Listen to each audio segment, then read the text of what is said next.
There are 5 sentences a narcissist needs you to believe with your whole chest. Not because they're true, none of them are, but because the moment you stop believing even one, the entire structure they've built around you starts to collapse. These aren't things they say once and move on from. They're load-bearing lies, repeated in 100 different disguises across months and years, reinforced every time you almost see through them and get pulled back in. And here's the part that makes this so insidious. These lies were never really about convincing you of a fact. They were about keeping you in a specific emotional position, doubting, apologizing, waiting, shrinking, because that position is the only one in which a narcissist ever feels fully safe. If you've loved a narcissist, you already know these 5 lies in your body, even if you've never seen them listed out loud before. So let's name them one at a time and take apart exactly what they're built to protect. The first lie, you're too sensitive. This is usually the opening move, and it's brilliant in its simplicity because it doesn't attack the specific thing you said. It attacks the mechanism you used to say it. Once someone has convinced you that your emotional responses are inherently unreliable, they never have to engage with the content of your complaint again. They just have to point at your reaction to it. You raise something that hurt you, and instead of addressing what happened, they redirect the entire conversation toward how you're reacting to what happened, as though the size of your hurt is the actual problem rather than the thing that caused it. Here's what this lie is actually protecting: accountability. If your sensitivity is the issue, then nothing they did needs to change. The problem lives entirely inside you, which means they get to keep doing whatever they were doing indefinitely while you do the exhausting work of trying to become less affected by it. And the cruelest part is how effective this is on empaths specifically, because you already suspect somewhere underneath everything that you feel things more intensely than most people around you. That's not a flaw. But a narcissist will take that one true fact about you and weaponize it into a permanent, all-purpose explanation for anything you ever object to, no matter how reasonable the objection actually is. Once you believe this lie, you stop bringing things up, not because the things stopped happening, because you've started preemptively doubting whether you're even allowed to be bothered by them. The second lie: no one else would put up with you. This one rarely gets said this bluntly. It shows up dressed in gentler language. "I don't know why you think you deserve better," or a pointed silence after you mention an ex who treated you well, or a casual comment about how difficult you can be that lands exactly hard enough to make you wonder if it's true.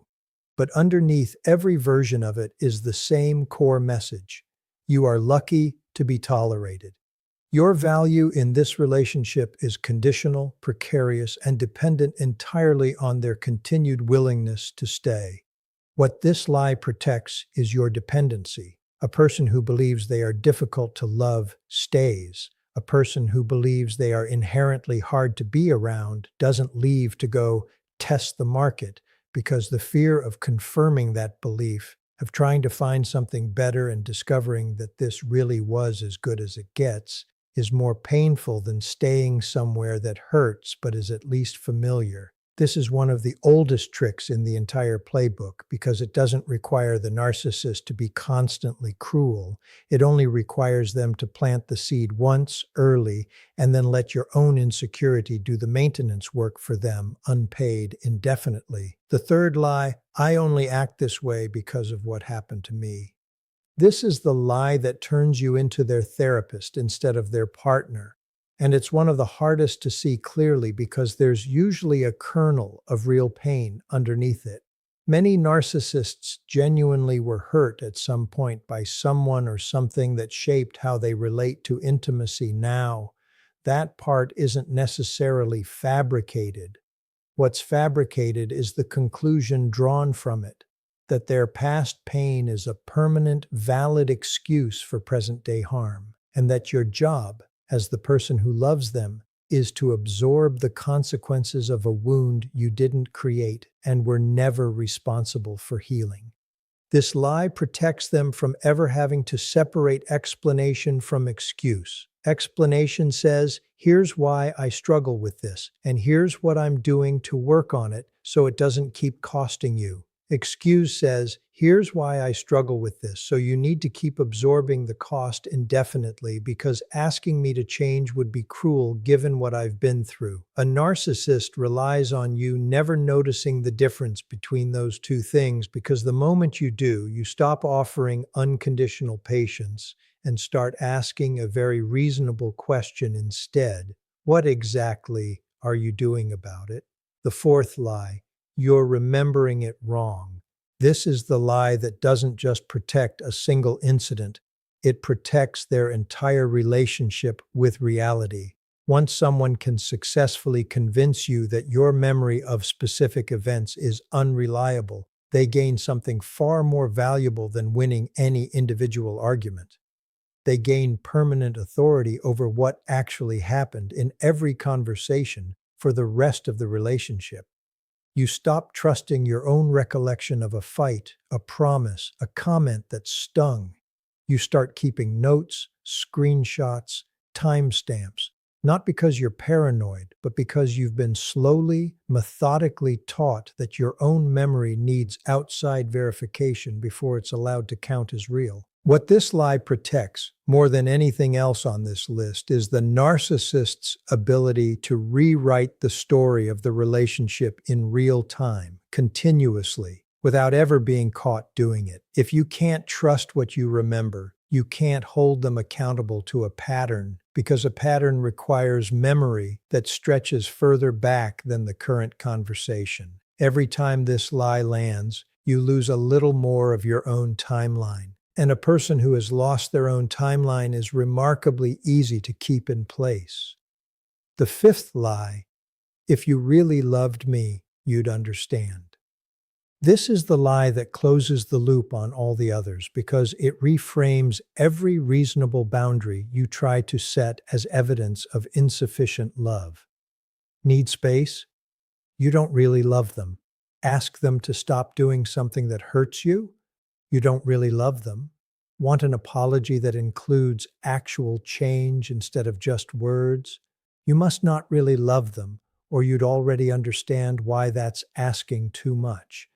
This lie protects the narcissist from ever having to meet a boundary with respect instead of resistance, because it converts every boundary into a referendum on your feelings rather than a legitimate request about their behavior. And it works because it hijacks the exact quality that makes you valuable in the first place, your capacity for deep, generous love, and turns it into a leash. The implication is always the same. Real love has no limits, no conditions, no line it won't cross to accommodate the other person, which means the moment you draw a line at all, you've supposedly failed at the one thing you were most proud of being good at.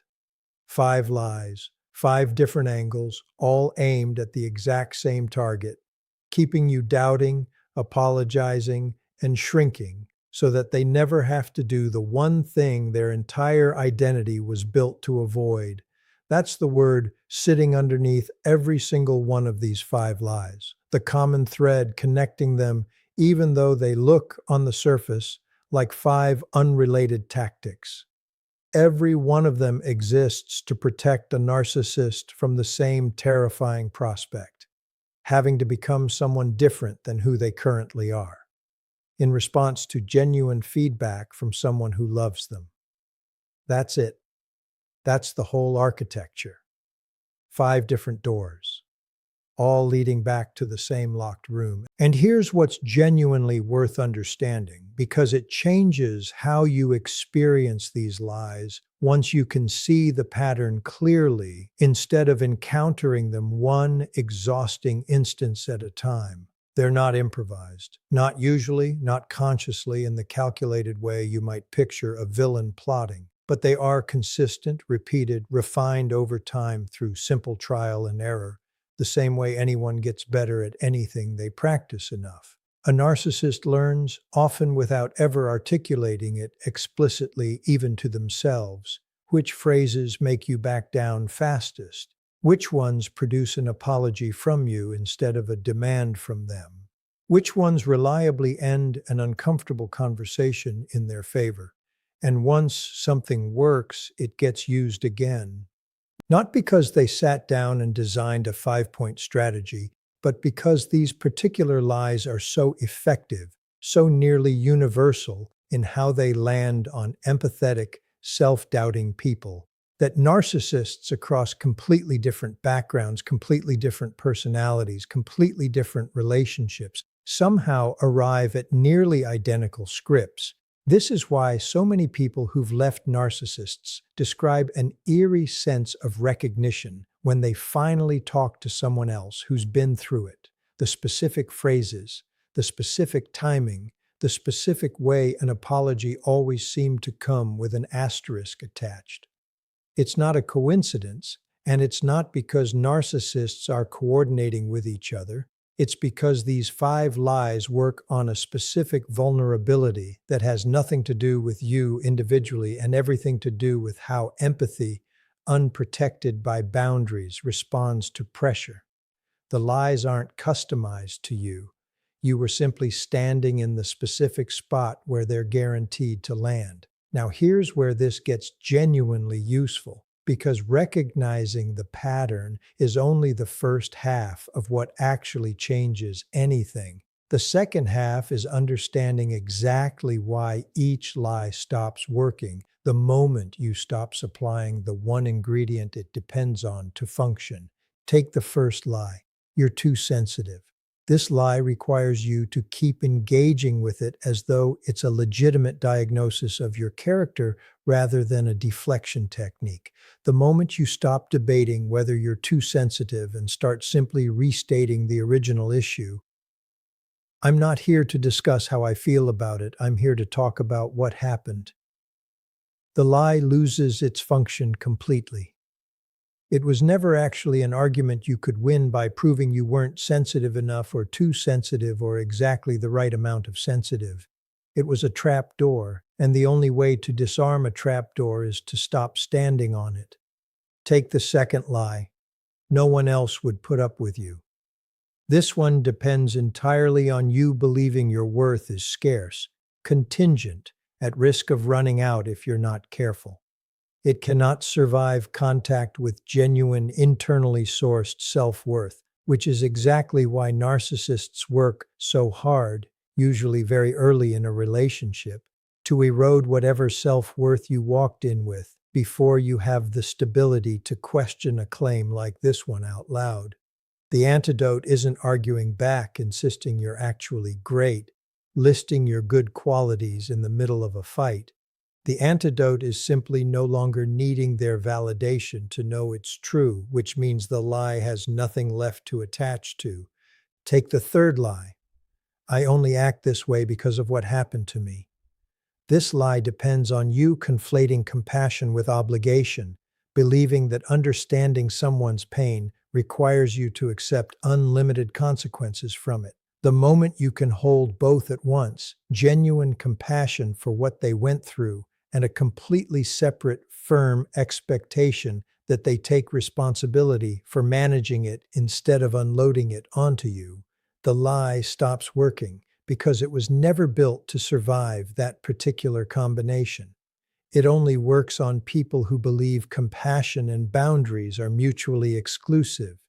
Take the fourth lie. You're remembering it wrong. This is arguably the most dangerous of the 5 because it attacks your instrument of measurement rather than any single measurement itself. But it has one specific weakness. It cannot survive external documentation or even just quiet, private confidence in your own memory that doesn't require their agreement to feel valid. The moment you stop needing them to confirm your version of events before you're allowed to trust it, this lie becomes toothless. It was never actually about what happened. It was about who gets to be the narrator, and you can simply quietly stop handing them the pen. And take the fifth lie. If you really loved me, you'd understand. This one depends on an old, deeply ingrained belief that love and boundaries can't coexist, that real love is supposed to be limitless, unconditional in every direction, willing to absorb anything in the name of devotion. The moment you understand that boundaries aren't the opposite of love, but one of its most essential components, that a love with no edges isn't depth, it's erosion, this lie simply stops making sense. It was counting on you, never questioning the definition of love. It was quietly feeding you the entire time. Every one of these 5 lies runs on a specific fuel, and every specific fuel comes from you, which means every one of them can be starved without you ever needing the narcissist's permission, cooperation, or even awareness that you've stopped supplying it. This is the part almost nobody tells you when they talk about narcissistic manipulation, and it's the part that actually changes everything. You were never required to win the argument. You were only ever required to stop feeding it. That distinction matters more than it might sound like at first, because so much of what makes these 5 lies so exhausting to live inside isn't the lies themselves. It's the belief that you have to successfully counter each one, every time, with the perfect response, the perfect evidence, the perfect logic that will finally make them see reason. That belief keeps you locked in an endless debate you were never going to win, because the debate was never actually about facts. It was about control, and control doesn't yield to better arguments. It only yields when the person being controlled stops needing to be understood by the person controlling them in order to know their own truth. This is why the real antidote to all 5 lies isn't a clever comeback. It's detachment from the outcome of the conversation entirely. The quiet internal decision that you no longer need them to agree with your version of reality in order for your version of reality to be valid. Once that shift happens, something remarkable occurs. The lies stop landing the way they used to, not because the narcissist stops telling them. They almost certainly won't, because these 5 sentences have worked for them their entire life, and there's no reason for them to abandon a strategy that's never failed before. But because you stop being the kind of audience these particular lies were built to convince. And this is precisely the moment a narcissist finds most disorienting, more disorienting than almost anything else that can happen in the relationship. Because up until this point, every one of these lies has functioned like a key turning smoothly in a lock. Suddenly, the lock has changed shape, and the key that used to work every single time simply doesn't catch anymore. They'll try it again, probably several times, with more intensity, more emotional pressure, more elaborate versions of the same core message, because escalation is usually the first response when a tactic that's always worked suddenly stops working. But a lie that no longer produces the reaction it's designed to produce isn't actually powerful anymore. It's just noise, loud, familiar, exhausting noise, but noise you're no longer required to organize your entire emotional state around. Here's what waits for you on the other side of recognizing all 5 of these clearly together as a pattern instead of 5 separate, exhausting incidents you kept trying to make sense of individually. You stop asking yourself every time one of these lies gets deployed whether you're the problem. You start recognizing the lie for exactly what it is, a well-worn tool reached for because it's worked before, not because it contains any actual truth about who you are or what you deserve. That recognition alone, even before anything else changes, even before you've decided what to do about the relationship itself, is one of the most protective shifts an empath can make, because it moves the fight from inside your own head, where you've spent months or years litigating your own worth against evidence designed specifically to make you doubt it, to somewhere much simpler. This is a pattern. I can name it. And naming it means it no longer gets to operate in the dark. If you're listening to this and recognizing every single one of these 5 lies in your own relationship, in your own history, In conversations you've replayed 100 times, wondering if you were somehow the unreasonable one. I want you to hear this clearly, because it's the truth underneath everything we've walked through together. None of these 5 lies were ever about you. They were never an accurate accounting of your sensitivity, your worth, your memory, or your capacity to love. They were tools reached for by someone whose comfort depended entirely on you never questioning them closely enough to see what they actually were. You were generous enough to stay somewhere that should have earned that generosity and never did. You were never responsible for healing a wound you didn't create. You were compassionate enough to try anyway, long after trying stopped being fair to ask of you. You were never remembering it wrong. You were paying close enough attention that the truth became inconvenient for someone who needed it to stay blurry. And you never loved too conditionally by having limits. You loved deeply enough to eventually understand that love without boundaries isn't devotion, it's disappearance, and you were never meant to disappear.